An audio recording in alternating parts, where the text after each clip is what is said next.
So, good day, candidates. So, welcome to our assessment center, no?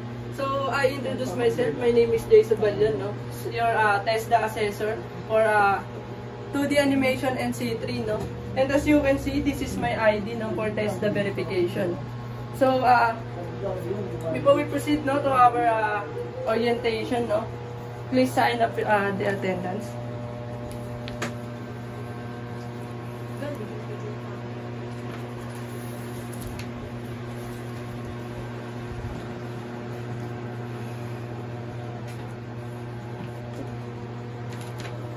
So, after, if you fill up this attendance, pwede pakipasa na ng admission slip nyo and assessment guide. So, based sa result, no, ng yung self-assessment guide, no, nakita ko na meron na kayong knowledge, no, about 2D animation. So, let's proceed na, no, sa competency-based assessment. So for our objectives, no, the purpose of this assessment is to determine whether you can perform the required units of competency according to industry standard.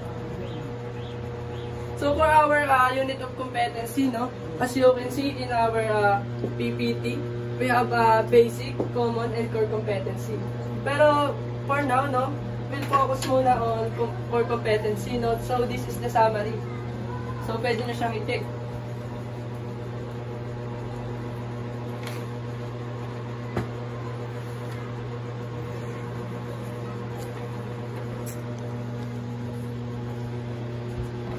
So, kung na-take nyo na, proceed naman tayo, no, sa ating rules, no.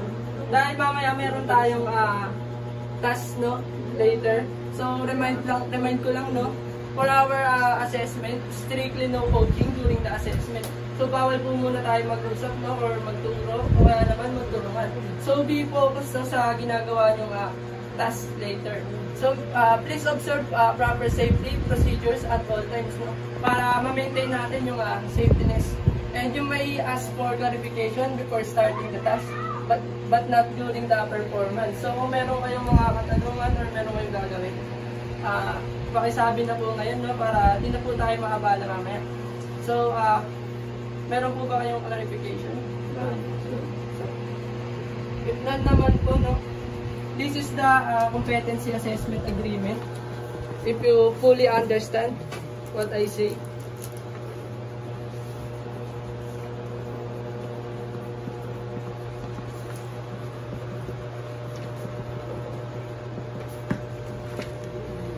So, thank you, our candidates. So, proceed naman po tayo, no, sa ating animation facility floor plan. So, as you can see, no, for our facilities, we have institutional area, practical area, and for short, we have different area, no. And sa ngayon, nandito tayo ngayon sa practical area dahil we have task, we have actual practical task, no. So, kung mapapansin nyo dito, meron tayong table. Dito kayo nakapwesto sa gagawin ng actual task. And meron din tayong each of paper and pencil and marker. So, gamitin nyo lang kung ano yung pwede nyo magamit.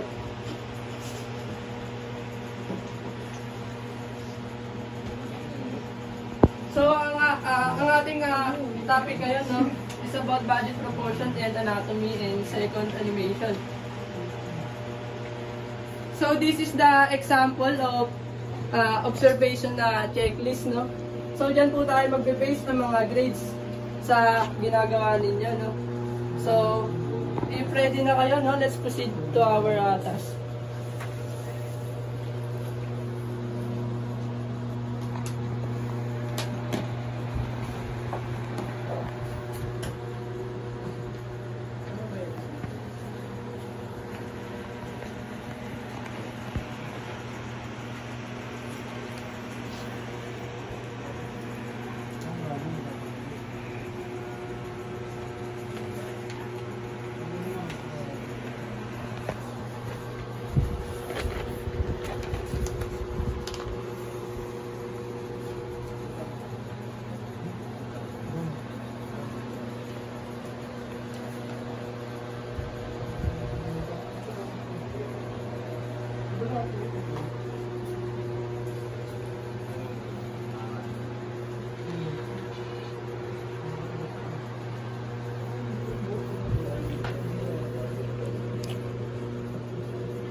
Please raise your hand na lang po if you're done na po for our 2D animation task or activities.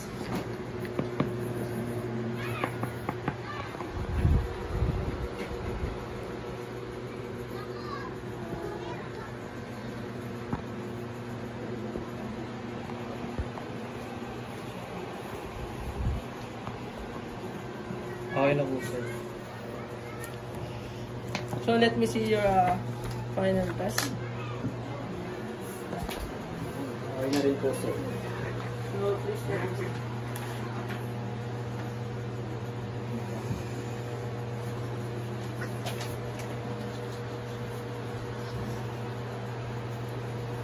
So this is your competency assessment result sa Marino or yung tinatawag natin CARS, no?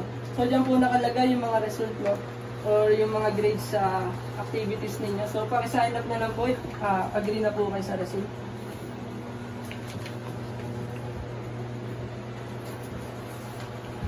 Okay na po.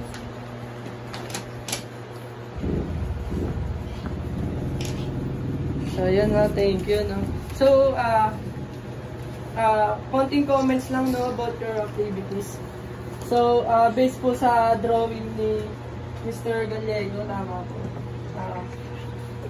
Medyo nasunod nyo naman po, no, yung standard for our TESDA, no, 2D animation. But hindi siya fully created yung character. So marami pa po siyang kulang, no? So I'm sorry to say that you are not competent. So don't worry, no. Pwede ka pa naman mag-retake. And please sign up this Registry of Accredited Competency Assessors, no? Pakidala na lang po siya sa office kapag mag-retake na po kayo ulit. And based naman po kay Mr. Solicito, no? Sa kanyang animation character. So, nasunod naman niya yung mga lines and basic shapes and na-meet naman niya yung standard for our test, the 2D animation. So, I would like to say, congratulations. You are competent, no? So, you're passed. So please sign up this registry of accredited assessors, no? And pakidala na lang po siya sa office once na kukunin nyo na po yung inyong certificate. So for our discussion for today, no, yun lang naman po. And marami pong salamat. Thank you, sir. Okay lang.